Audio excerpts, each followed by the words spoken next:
guys, it's JohnyTechReview. Today I have a quick review for you of this Hubsan X4 Cam Plus quadcopter. The model number here is H107C Plus, and this is an improvement new quadcopter from Hubsan, and it's really nice. I've been using it for about 2 weeks now, and so far I'm really happy with the experience of flying this little small quadcopter. So inside the box you get the user menu, you get the quadcopter itself, you get 2 batteries, the remote control, and a micro USB charging cable. Right off the bat, I'm not a big fan of having the quadcopter charged within the body of itself. You have to plug it in here, the micro USB port right here. When you're doing this, you can only charge one battery at a time, so I do wish that they come with a little battery charger. The battery that I use is the 3.7 520mm battery. However, these are different from the previous X4 quadcopter battery. Those just plug in, and these are actually pushing and they just lock into place. So these are kind of like proprietary battery, similar to something like DJI Phantom will use. So these are pretty portable and nice, easy to push in, just like this here. You can see you just clip on it, pull it out just like that, and then you just push it back in to use them.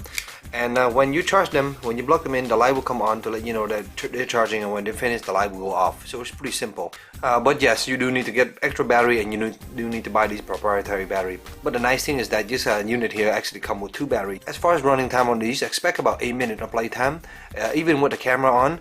And with the camera up, you can run a little bit longer, but not too much longer. So the rating time is about 8 minutes. One nice thing about this quadcopter that's make it different from the other quadcopter is that this quadcopter is designed to have attitude hold.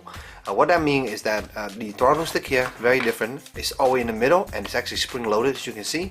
So it always stays in the middle no matter what. So as soon as you start a quadcopter, you will need to give it a little bit power, and as soon as you give it power, it starts hovering. And as soon as you let go of the stick here, go back to the middle, the quadcopter will stay hover, which is quite nice. Just make it very simple for beginner to fly. You don't have to worry about dealing with attitude and elevator. Just push your stick up, let go whenever you feel like you're at the height that you want, and then start moving around just like normal. This is a Mode 2 controller, which means throttle, left and right turning, roll left and roll right, and pitch forward and back, the same. You have your trim function over here. So the button up top here, this one here is for taking the pictures, and this one is for taking a video. On the quadcopter itself, if you look in the bottom, there's a slot here for a microSD slot. You just have to push one in down. It is not spring load, so just push it all the way in with the label facing you. And when you want to pull it out, just grab on the top and push it out. But that's about it. In the user menu, there's also an option here to reverse the controller if you choose to do that. There's also an ability to press on the elevator stick, this one right here. If you push on it, it will turn from normal to expert mode, and the 2 beep indicate expert mode. In the user menu here, there's also advanced instruction to show you how to change the sensitivity of the throttle and stuff like that, and it's all in here if you want to use that.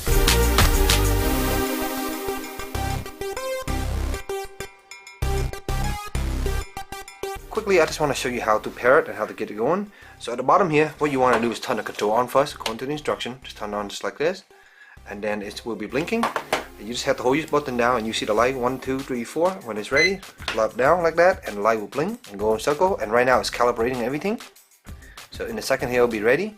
And to start your throttle, all you have to do is pull on the stick and pull it outward this direction. So for example, and it will start, and the quadcopter will not move.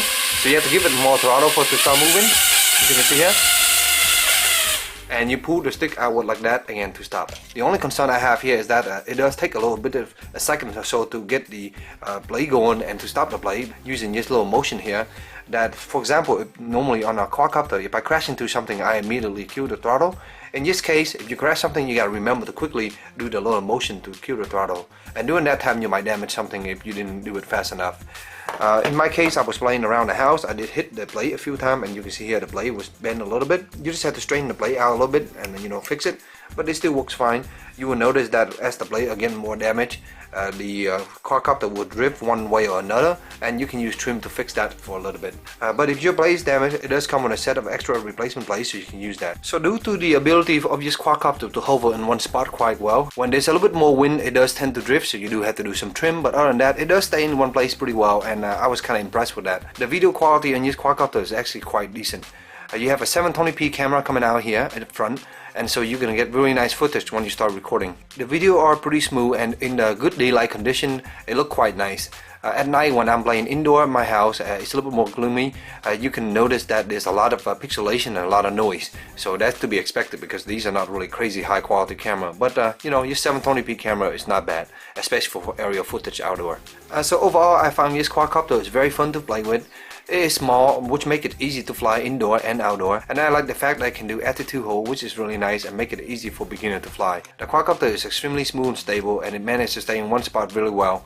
It does drift a little bit, but you do have the ability to trim that when it comes to having a lot of wind in the area. Overall, it's a very easy quadcopter to fly, and the picture quality coming out of it is quite nice. There's one small minor thing that I do want to point out. This quadcopter will blink around 6 or 7 minutes to let you know that's our battery, and the two backlight here will start flashing. Be very careful and get ready to land, because after about 2 minutes it will completely be out of battery and it will just drop out of the sky. This happened to me when I was playing outdoor. I was about probably 8 feet above the ground, and it just fall right out of the sky right into the grass. It didn't even bother to land slowly. So yeah, just be careful with that. So that's pretty much my quick review of this Hubsan X4 H107C+. It would be nice to have the ability to charge the battery externally so that you can have both battery charged at the same time. But I guess there will be an adapter coming for that. I hope this short little review helped you in your purchase decision. If you have any question, let me know in the comment below, and as always, stay tuned for future review. Thank you.